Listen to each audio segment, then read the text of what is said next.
the client's goal was to showcase the university to an audience that was national that doesn't understand Texas A&M necessarily. Yeah. They've probably heard of Texas Yeah. A&M.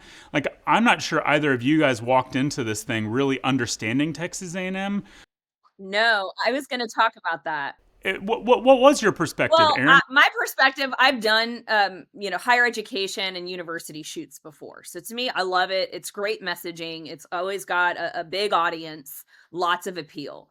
So the idea of doing a commercial for, a big university is exciting.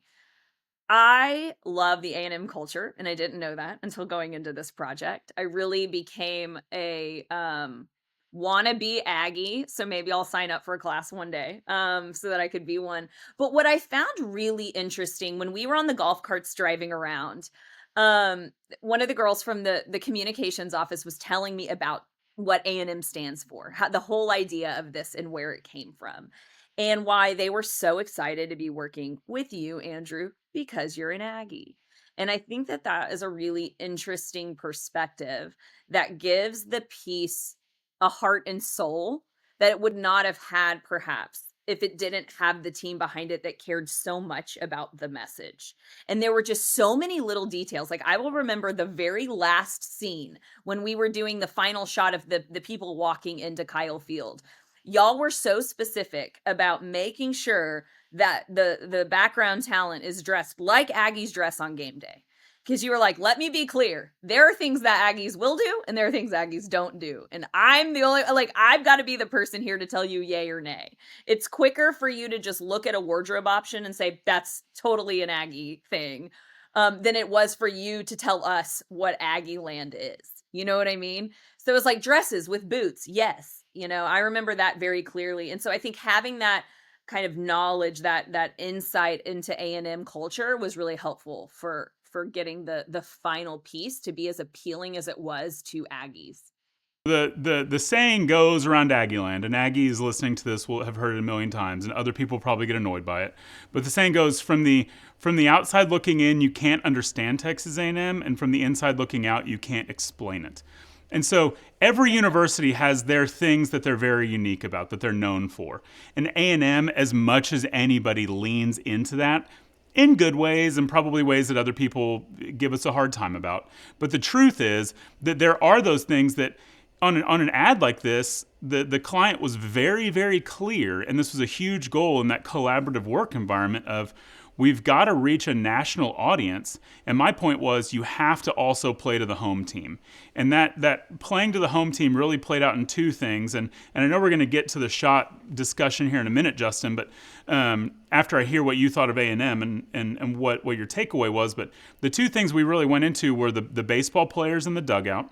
There had been a bunch of controversy about the baseball team and the coach leaving, and those two dudes, Jace Lavalette and Hayden Schott, standing together, and Hayden was looking lovingly at Jace. He would probably not admit that, but it looked like it on camera. You directed that. You directed that. Yeah, I did that. I Jedi mind tricked him. But the other line was Texas Aggies. There's that other university over in Austin, which they do really great stuff. They do good things, and they call themselves the Texas Longhorns. And Aggies for years have gotten annoyed by the fact that we'll call ourselves Texas A&M Aggies, and the truth is we are Texas Aggies. That is who we are here. And so just those two things were really intended to be that nod to the home team, that, hey, this is who we are. We understand Aggieland and the Aggie culture. But Justin, what were your thoughts about Aggieland, and just kind of what did you walk away from thinking? Yeah, I mean, I've always heard about A&M growing up, and actually my aunt is an Aggie. So I knew that there was some kind of school spirit, but I mean, going in like that first scout, I started to learn about this culture, like, but yeah, no, the school spirit, the colors, and I was really excited The to like dive. colors? Hold on. Is that a real answer, Justin? Yeah, not a bunch of colors, You're but inspired by the colors? I wasn't inspired by the colors. I was inspired by You were inspired like we all were. Hey, this is going to play on ABC and primetime television, and there's going to be 10 million people watching it. Which, look, that's not a bad way to Yeah. approach a project, right? Yeah. We've got to walk in with something to excite us, right? yeah.